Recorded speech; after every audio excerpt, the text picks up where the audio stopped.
So let's begin our service. If you wish to follow along with the service, you can scan the QR code on the screen or go to riverofgrassuu.org 2023-OOS, and you can find today's order of service there. Now join me in welcoming Ilea D'Annunzio. Ilea is Rose and Rebecca's niece. She just graduated from Boynton Beach High School. She has a passion for music and has served as her school choir's president. She's earned numerous vocal and choral performance accolades, including opening with her choir at Radio City Music Hall for the Rockettes for their Christmas 2019 performance. Let's give her a warm ROG welcome as she starts us off with our prelude.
Thank you.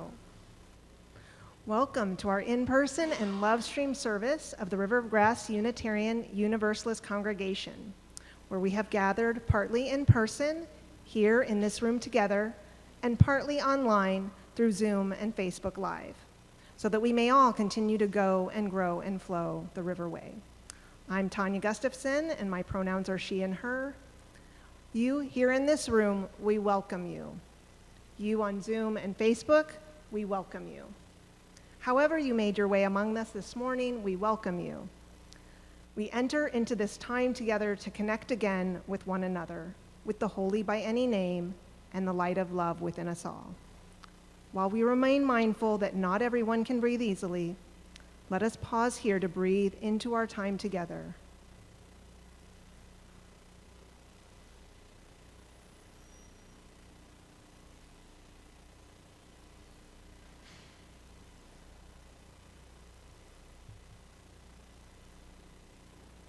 In this congregation, it is our mission to nurture our spirits, love intentionally, and create a just and healthy planet in our enduring search for truth, meaning, and faith. What we share here is an affirmation that we are called to be agents of love and justice and to build a world where everyone is cherished for who they are. For this special summer Sunday, we're going to bring back a UU tradition that we had to let go of during the pandemic. We're going to take a moment to briefly, about 5 minutes, greet each other this morning, remembering that some are more comfortable with a wave, some with a handshake, some with a fist or elbow bump, and some with a hug. We respect all of these, and we also respect those who prefer not to participate. All right, go ahead, greet each other.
All right, let's start making our way back to our chairs, but stay standing in body or spirit as we join our voices for our theme hymn, Morning Has Broken, together with the video.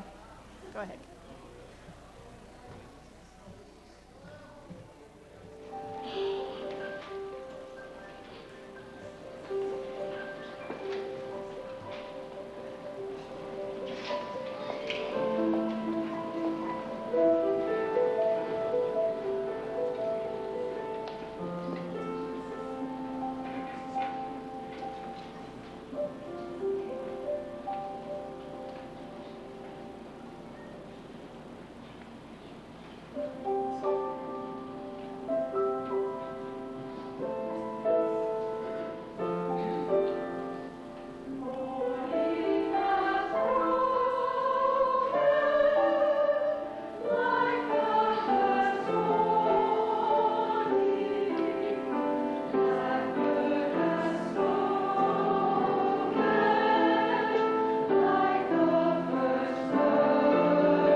Please be seated.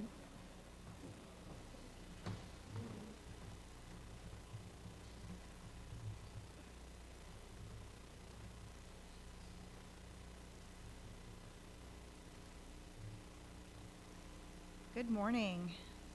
My name is Jennifer Migliore, for those of you who don't already know, and I am going to be presenting the call to worship. It's Wake Up by Christian Schmidt.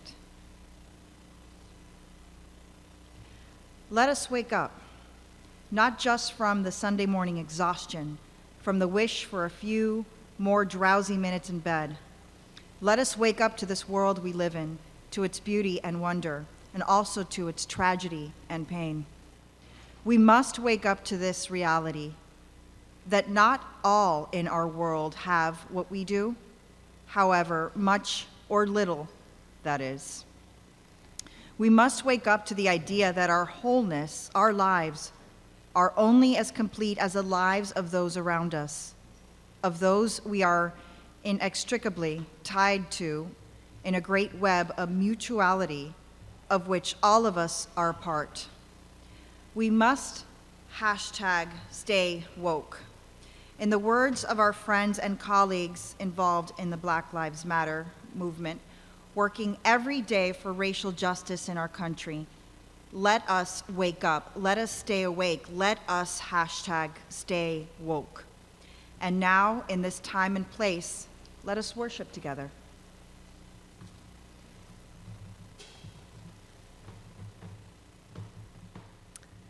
And our chalice lighting this morning is a chalice lighting for when things aren't okay by Reverend Molly Brewer. My beloved people, I cannot pretend, and so I will not tell you that everything is okay right now, that there is no reason to be angry, that you must be optimistic or at peace. I cannot pretend these things, and so I won't tell them to you. But now, our chalice is lit, and so all I ask in this moment is that we remember the words of Rebecca Parker. Let us say together, there is a love holding us, there is a love holding all. By the light of our chalice, let us rest in this love. And in the light of love, let us renew our covenant as we say together, love is the spirit of this congregation, and service is its law. This is our great covenant, to dwell together in peace, to seek the truth in love, and to help one another. El amor es el espíritu de esta congregación y el servicio su ley principal. Esta es nuestra gran promesa, vivir juntos en paz, buscar la verdad a través del amor y ayudarnos mutuamente. Let us now rise in body or spirit as we join our voices, for we are a gentle, angry people.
In our community, each week, we share pieces of our lives.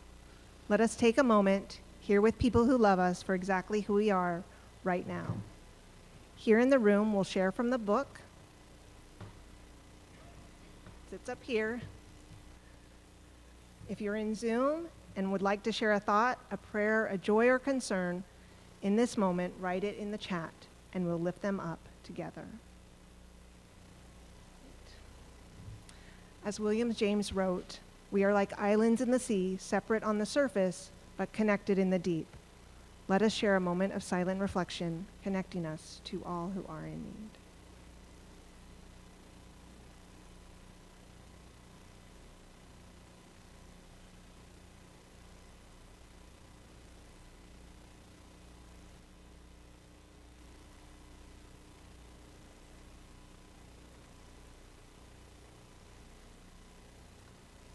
We lift these things, spoken and unspoken, asking that our hearts be seen, even as we become seers of hearts, that we may serve one another and those beyond our walls with love and thankfulness, today and every day. Amen, amen, amen, aho, ashe, namaste. Blessed be, and so it is.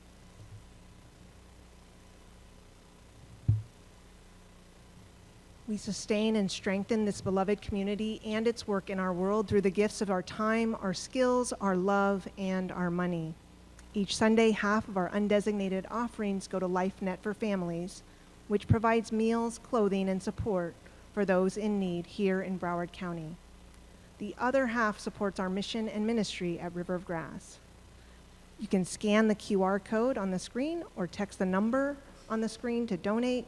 You can also find several ways to give on the donate page on our website at riverofgrassuu.org. Ushers, please come forward to receive the offering.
Thank you all for these generous gifts.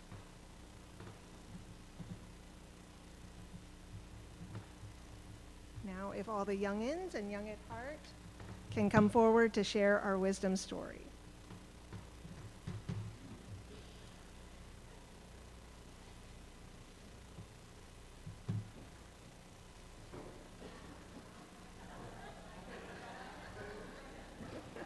Excellent. All right. It works. Okay. All right. Our story today is Julian is a Mermaid by Jessica Love. This is a book. Let me just open it for you guys. With not very many words, but lots of wonderful pictures, so they'll be on the screen. Sometimes pictures can tell a story even better than words. See what you think as we read together.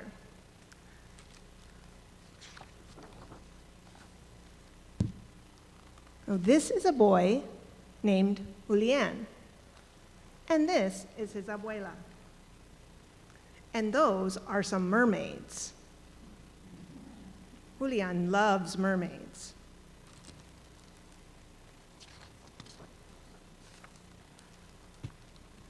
Julian starts to imagine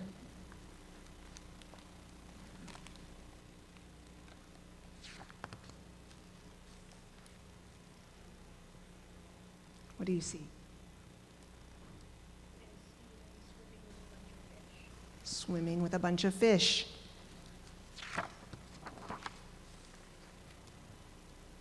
He imagines becoming a mermaid.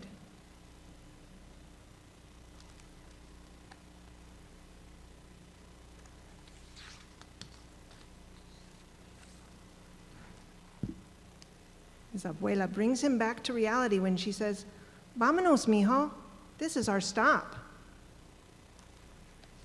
He waves goodbye to the mermaids.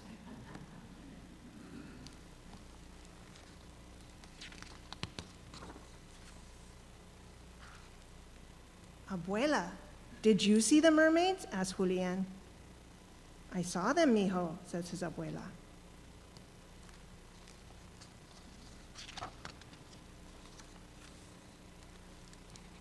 "Abuela, I am also a mermaid."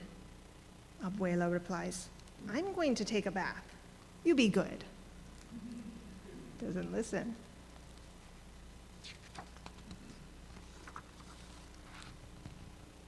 Julian has a good idea. What is his idea?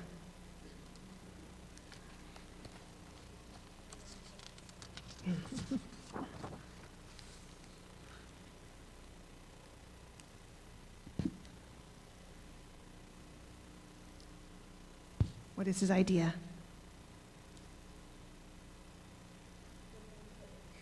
Putting on a curtain.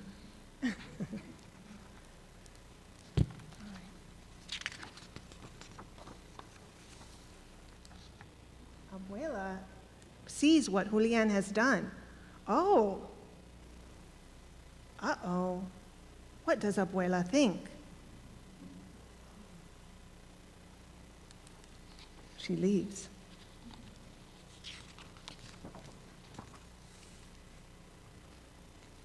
He's worried about it. His abuela returns. "Come here, mijo."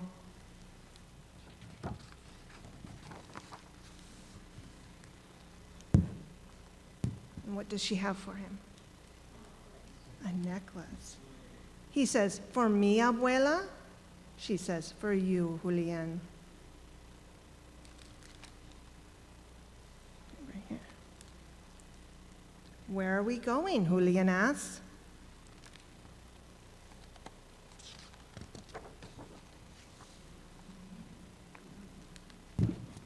"You'll see," says abuela.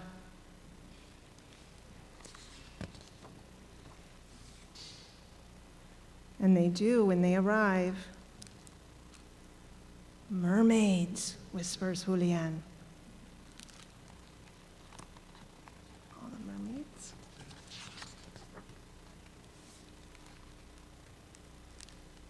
"Like you, mijo. Let's join them," says abuela.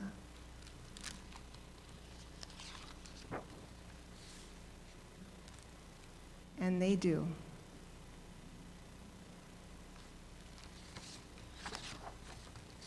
The end. Let's sing our kids, I think, back to their seats today.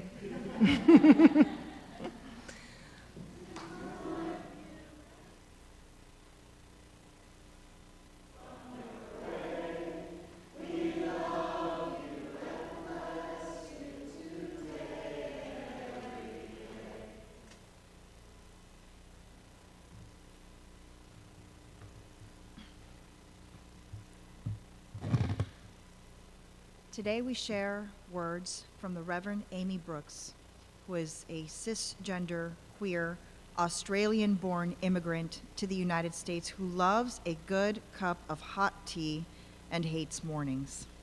She is the author of another scroll, Defiant Readings for Lectionary Year C, and she has served congregations since 2009. Her readings shared today is titled, We Bear Witness. The words will be up on the screen. I will say the text in normal type, and if you will just please read the italicized text. We, people, gathered here today on the quest for truth and meaning, bear witness. To the record of human lives extinguished simply because these people dared to live authentically. To the lives and reported deaths of at least 18 transgender people in the United States so far this year.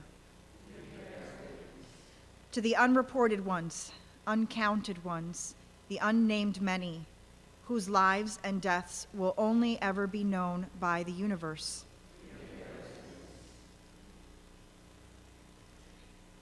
In these times of heightened anxiety, we who are gathered here today reject the teachings of division and ignorance and commit to siding with love against hatred,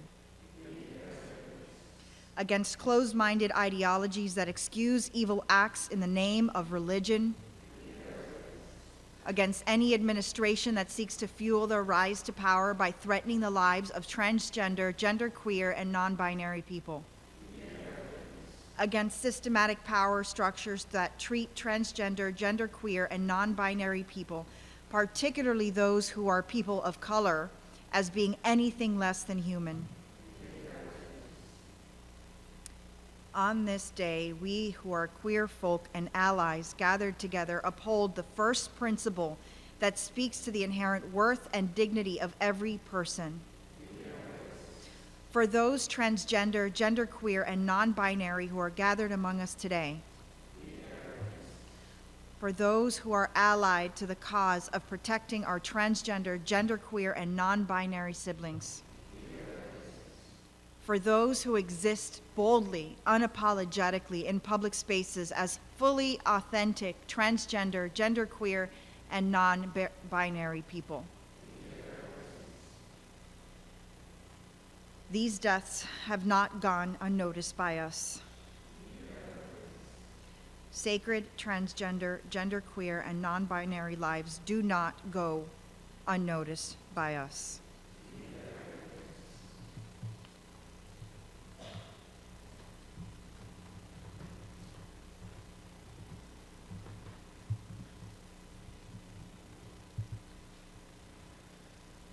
Good morning. My name is Scott Migliore, and my pronouns are he and him. Sorry, forgot that she's a little shorter than me.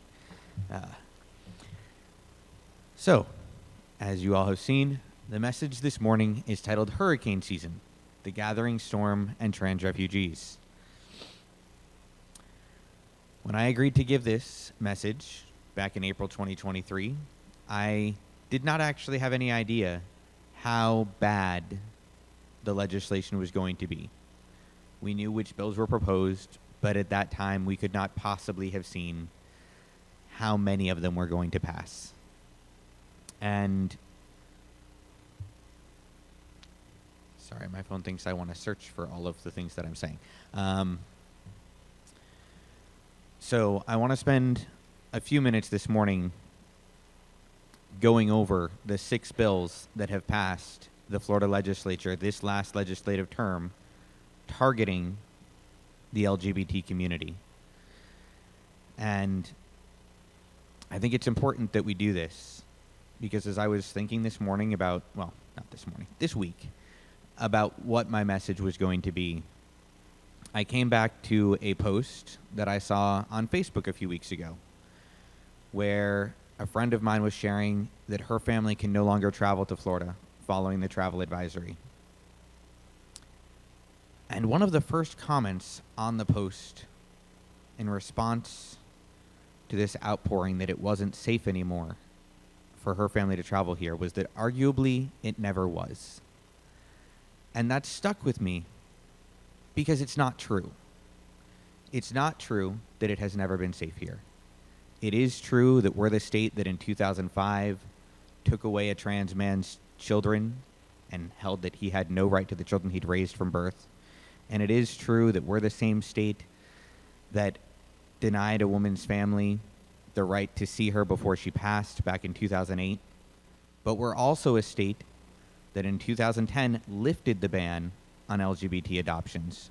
And we're also a state that had nearly 4 dozen ordinances all over the state in various municipalities protecting our rights. We are a state where we had many, many freedoms and where it was okay for us to exist in peace. And in many ways, we're not anymore.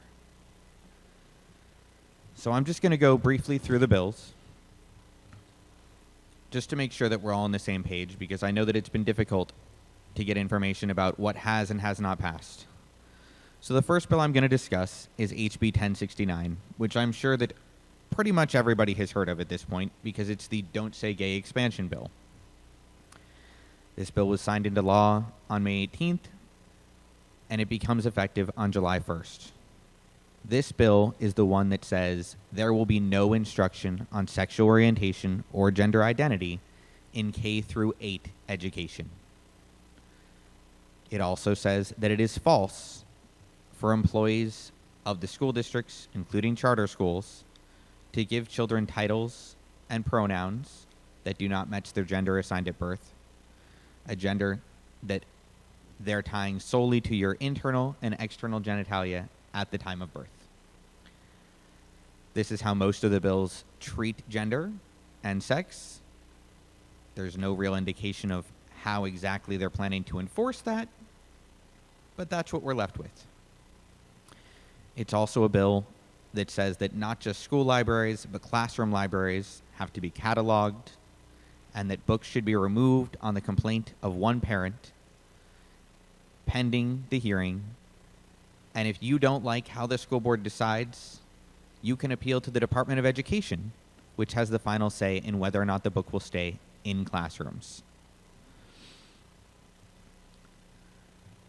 Then we're going to stop talking about trans kids for a little bit and talk about some of the other bills. SB 254 is a bill that you may or may not have heard of, which is arguably one of the most dangerous bills that has passed. It's called Treatments for Sex Reassignment, and it's mostly been talked about in that it requires minors to detransition by the end of the year. As a caveat, I do not like saying that we're requiring minors to detransition because the truth is that you can't force someone to detransition. They're not detransitioning just because they're being removed from hormones. These kids are still the same gender they have always identified as, no matter what access to healthcare they have. However, it is true to say that they are being removed from their healthcare by the end of the year, according to the bill. It's also true that trans adults, and we have the second largest population of trans adults in the country, are going to no longer be able to access care because we have removed provisions allowing APRNs to write prescriptions. We have said that you can no longer get prescriptions through telehealth, and no one at all can get a prescription without signing an informed consent form that has to be designed by the Board of Health. A standard informed consent form will not do it. State-funded clinics are also no longer allowed to provide gender-related care. And on top of that, it creates criminal penalties for medical providers who provide gender-related care. And it also has the child custody provisions.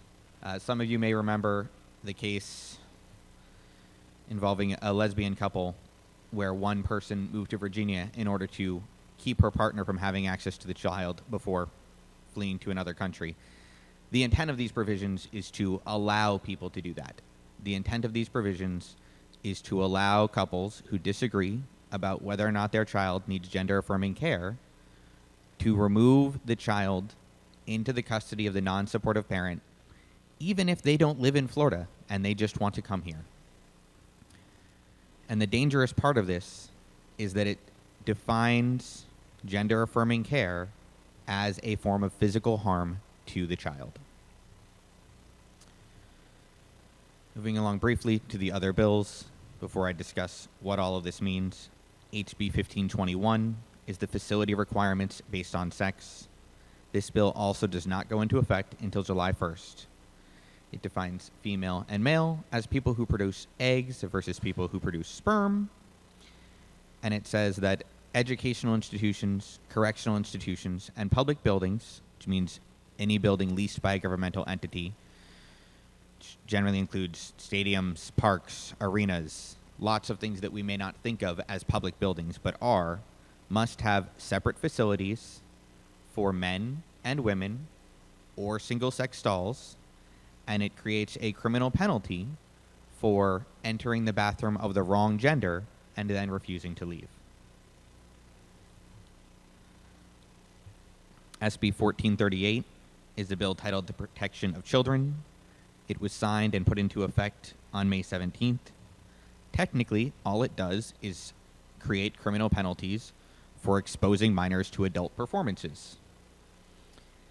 However, the intent of the bill is to prevent children from seeing drag performances. Now, as a practical matter, I do not believe that drag is necessarily and inherently an adult performance. But this bill creates criminal penalties and allows for the revocation of liquor licenses for any businesses that allow minors to attend adult performances. And we get to SB 1580, Protections of Medical Conscience. It sounds like the bill is protecting things, but again, this is designed to allow medical providers to say that they will not perform what is a specific healthcare service. Now, the bill says that they're not allowed to opt out from treating patients based on race, color, religion, sex, or national origin, but you'll notice that that list doesn't include sexual orientation or gender identity. There's a specific caveat in the bill that it doesn't override the Federal Emergency Medical Treatment and Active Labor Act. But it's yet to see whether or not that actually is what they intend.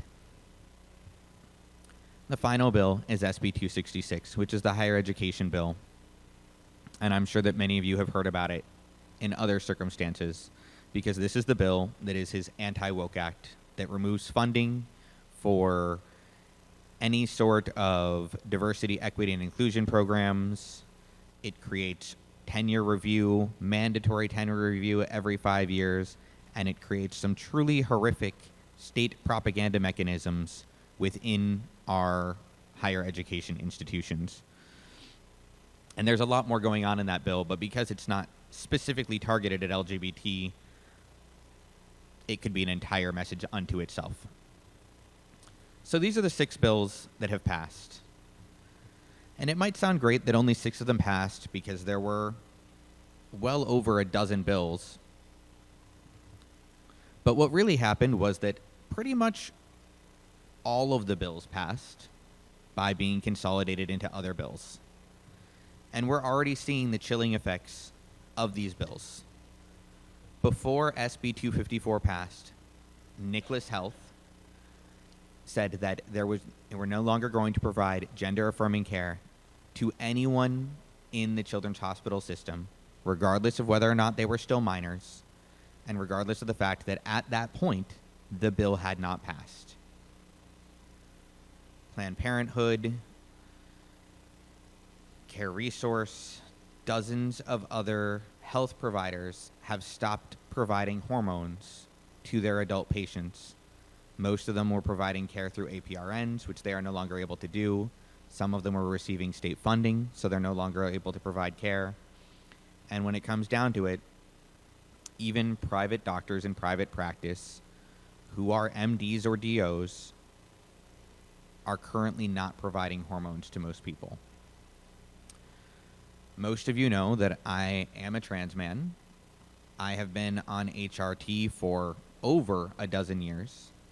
And when I went to see my medical provider a couple weeks ago, she told me that she could no longer write my refill prescription.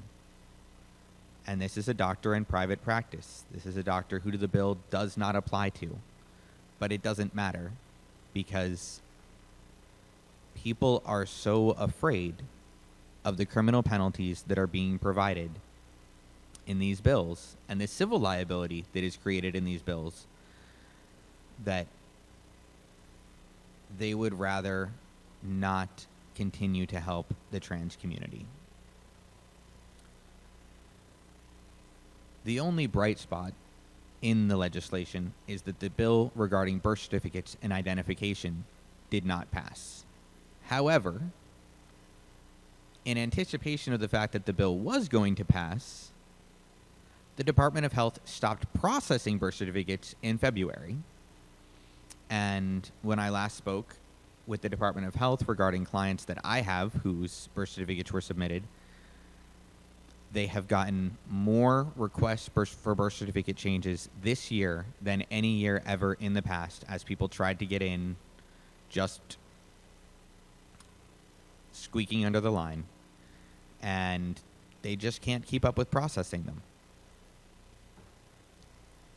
And again, that assumes that nothing else is going to happen in the meantime, an executive order, any of that. So what it comes down to is the situation in Florida right now is extremely bad. I haven't had a conversation with another trans person in the last couple months that didn't include, so what are your plans for leaving? Not because I'm bringing it up every time, but because someone is always going to bring it up. I have close community members who have lived in Florida their entire lives who are making plans to leave. We ourselves are dropping off our child in Indiana this fall. We cut the University of Florida system out of our college search because we had no idea what was going to happen here. And I titled this message Hurricane Season because I think it helps to think about what's going on in Tallahassee as a hurricane, as a storm, as a danger to all of us. And when hurricane season comes, as Floridians, we know that what we do is assess our hurricane plan. We assess the protections that we have at our household. What kind of area do we live in? Do we have the Category 5 impact windows? Did we buy the fancy accordion shutters? Did we lose the keys to our accordion shutters? These are all considerations we have to make. And at the end of the day, we have to say, what is the weather calling for? Is this a Category 1 coming for us? Is it a Category 3? Is it a Category 5? When do we leave? And the problem is that based on this particular climate and what we're seeing here, the more people that leave, the worse the storm is going to get.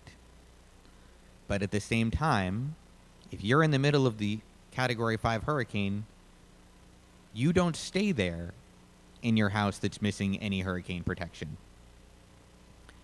And so at this point in time, the best thing that we can do is look around at our community, look around at our friends and our family members, and say, who right now is standing in this storm with no protection, and what can we do for them?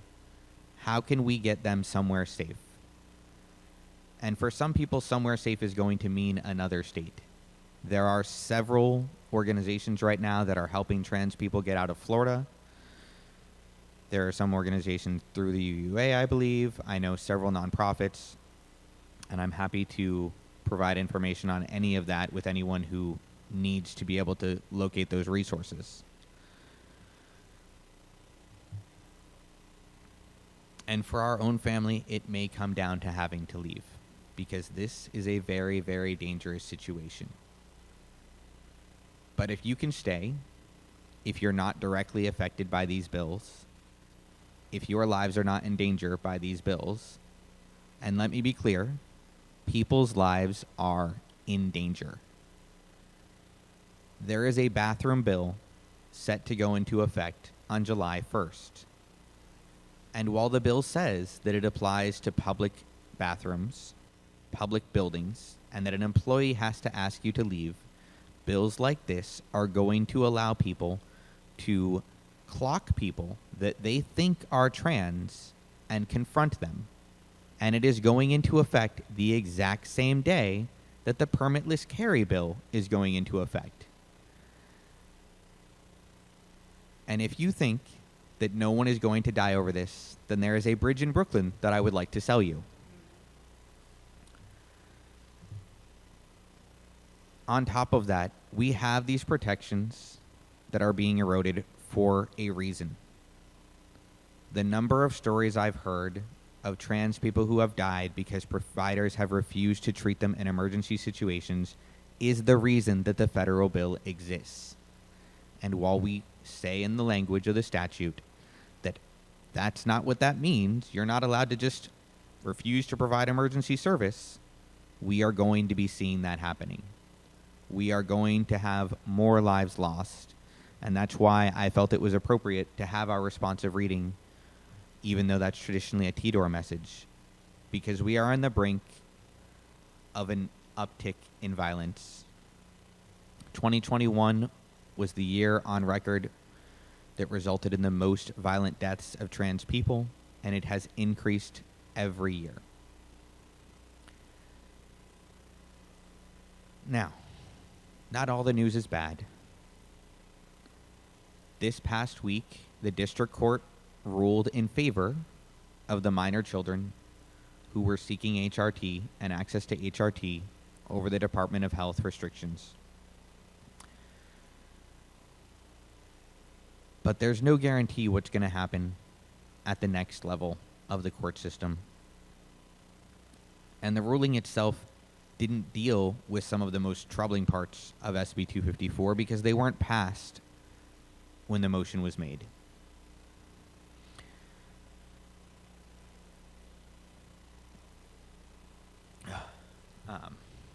Sorry. So what we can do right now is go out and talk to people and make sure that people are aware of what is going on. Because for the most part, this is a public opinion crisis. This is an issue where we have gotten where we are because in some ways the trans community has lost the messaging battle. Protecting trans kids is a great message, but protecting trans people is a better one. Because when it comes down to it, when we say protect trans kids, it's easy to dismiss because they're kids. They're kids, and when we talk solely about kids, we end up infantilizing the group that we are trying to protect. And when we infantilize a group, we remove their agency. And once we remove their agency, then we're able to make discussions about what's best for them without actually talking to them. And that's why it's important that we go out and we talk about what's happening with trans adults in this community. That we talk about the fact that 80% of trans adults will probably have no way to get HRT in the coming months in the state of Florida. Just wanted to clarify that HRT is hormone replacement therapy. Oh, yes. Sorry.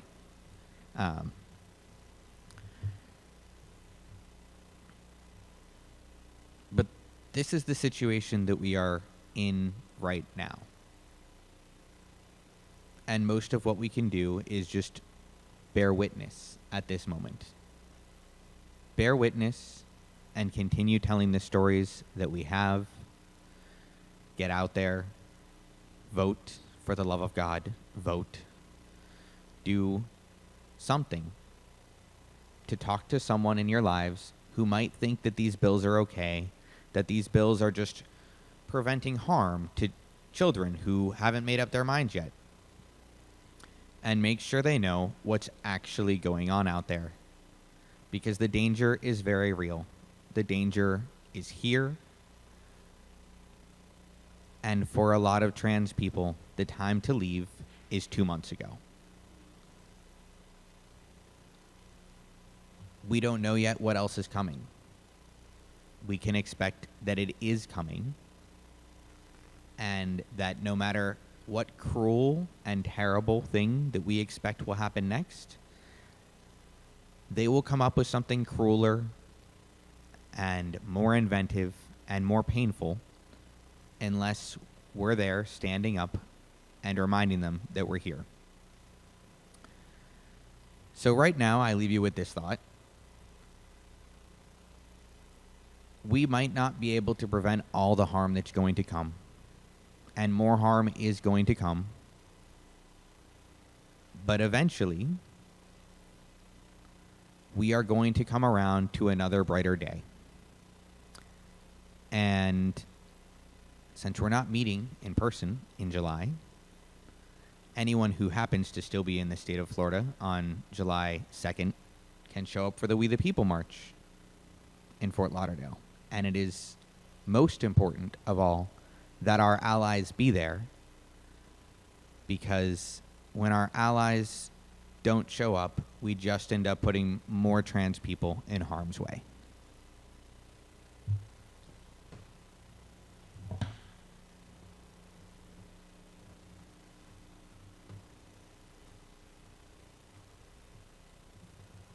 Thank you both for sharing that important message. I'm going to move to the announcements in the interest of time. Do we have time, or should I? Okay.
at River of Grass, we offer many ways to live our Unitarian Universalist faith in action. You'll find them in our weekly email, our Facebook page, and website, riverofgrassuu.org. Here are some upcoming opportunities to fulfill the mission and vision of this congregation and other announcements for the life of this beloved community. Please join us on Saturday, June 17th at Bergeron Park from 9 to 12 to celebrate Juneteenth. This year is a congregation-wide potluck sponsored by Faith Development and Membership. So please bring a brunch item to share. We'll have drinks, bring your cup, games, and a competition for those who want to test their knowledge about this important holiday celebrating the end of slavery in this nation. You can contact Karen Gonzalez at Religious Educator at riverofgrassuu.org or Leanna Bresnahan at membership at riverofgrass.uu.org. All right. And today is the June board meeting, so find out what's happening behind the scenes at the river. The River of Grass board will be meeting in person this afternoon at 3 p.m. in the office on Davie Road. These meetings are open to members and friends, and a Zoom link can be provided for those who wish to attend virtually. Just contact Kathy Jens-Rockow, president at riverofgrassuu.org. And then for our summer, as a reminder, we have 2 more services here at Old Davie for the remainder of June. Then for July and August, we'll be virtual only. We'll be visiting other congregations on July 2nd, 16th, and 30th, and we'll have River of Grass Zoom services on July 9th and the 23rd. So if you'd like to come to a watch party on July 9th to watch the service in a member's home, please contact me at worship@riverofgrassuu.org. Otherwise, just keep checking the website. We'll have the whole schedule up shortly for where we'll be over the summer. And then we'll be back here at Old Davie in September. And then, as was mentioned, last but not least, join our group of River of Grass activists in the We the People National March taking place on July 2nd at Esplanade Park at 9 a.m. to protest the over 1,000 bills that have been introduced to threaten our freedom and seek to undo over 70 years of progress. This country has never seen such blatant abuse of power against virtually every group: people of color, immigrants, women, LGBTQ+ communities, Jewish people, and more. So join us in protecting our democracy. You have to register for the march. You go to WTPmarch.org, and that should be in the chat for those on Zoom. Or for more information, you can email Steve Jens-Rockow at ssjgt, riverofgrassuu.org. All right, please see the weekly email and website for more information about these announcements and all other announcements.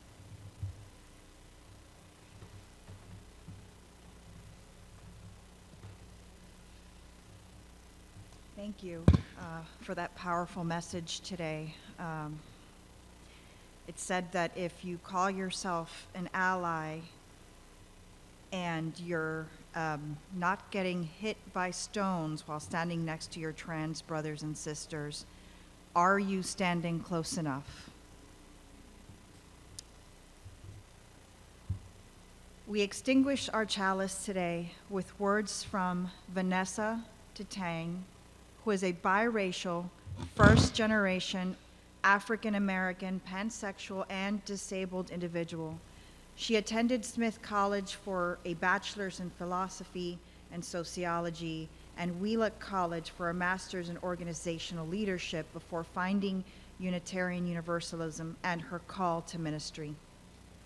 She graduated with her master's in divinity from Meadville Bombard Theological School in May 2022.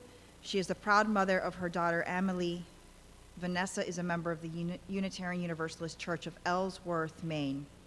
Her words are titled, Flame in Our Hearts.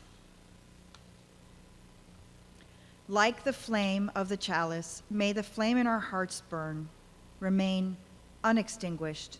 May it ignite our energies, our divine, our resolve to dream, to build, and to live into the world that good which exists, for now, only in our imaginings.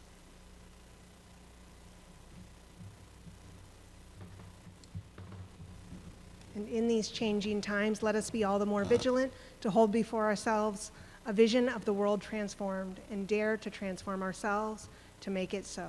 Until we meet again, shine on. But stick around as we have one more special performance by our guest singer, Aaliyah D'Annunzio.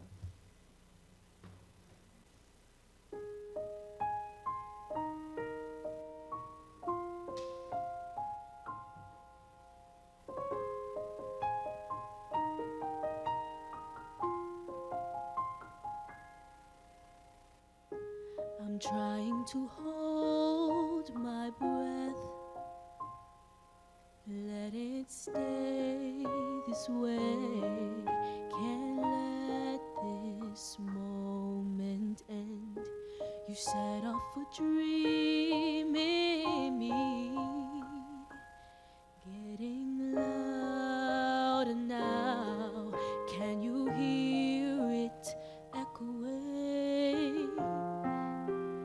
Take my hand, will you share this with me? 'Cause darling, without you, all the shine of 1,000 spotlights, all the stars we steal from the night sky will never be enough, never be enough. Towers of gold are still too little. These hands can hold the world, but it'll never be enough, never be enough for me. Never, never, never, never, never for me, for me. Never enough, never enough, never enough for me, for me, for me. All the shine of 1,000 spotlights, all the stars we steal from the night sky will never be enough, never be enough. Towers of gold are still too little. These hands could hold